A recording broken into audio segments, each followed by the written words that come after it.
odd varieties that they'll grow in Burgundy that you never heard of.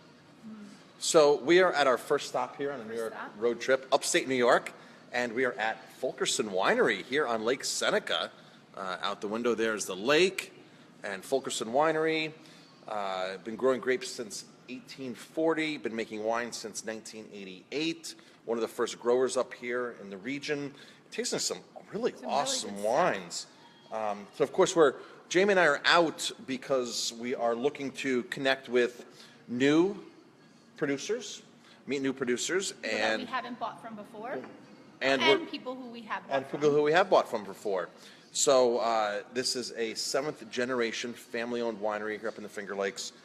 I have to admit, Jamie and I have never tasted their wines until today, and really am impressed. So the semi-dry Riesling, we're probably going to start pouring that by the glass. Really cool. But you know what? This juicy sweet Riesling, just as impressive. Juicy sweet Riesling Fulkerson. And you guys, if you can't get up to the Finger Lakes to come taste wine, you guys are actually in Rhinebeck once a year, right? We are. Yes, we do a festival in Rhinebeck, in the Hudson Valley Wine Festival. Hudson Valley Wine Festival, and that's usually in August?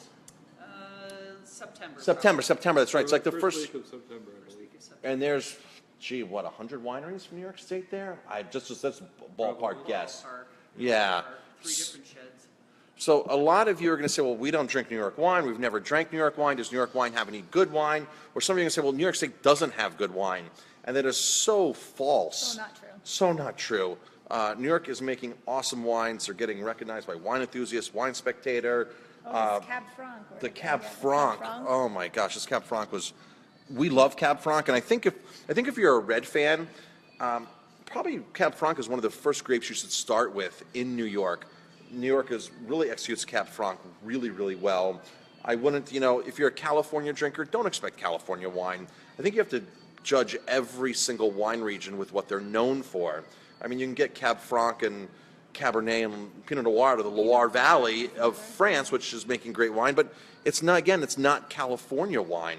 So every wine region has what they're known for, and the cool thing about New York State is there's a lot of experimentation going on here in New York. I was really shocked, when we were tasting at some of the stuff that we've tasted. We tasted a Dornfelder, Sauvignon Blanc, Zweigelt. We tasted a Zweigelt. Zweigelt is typically from Australia. From Austria. Next, we're going to taste out of a tank. And what are we tasting? We're tasting Gruner. I'm excited about that. Gruners have become very popular in the last 5 years. We have 3 different Gruners, and that is from Austria as well.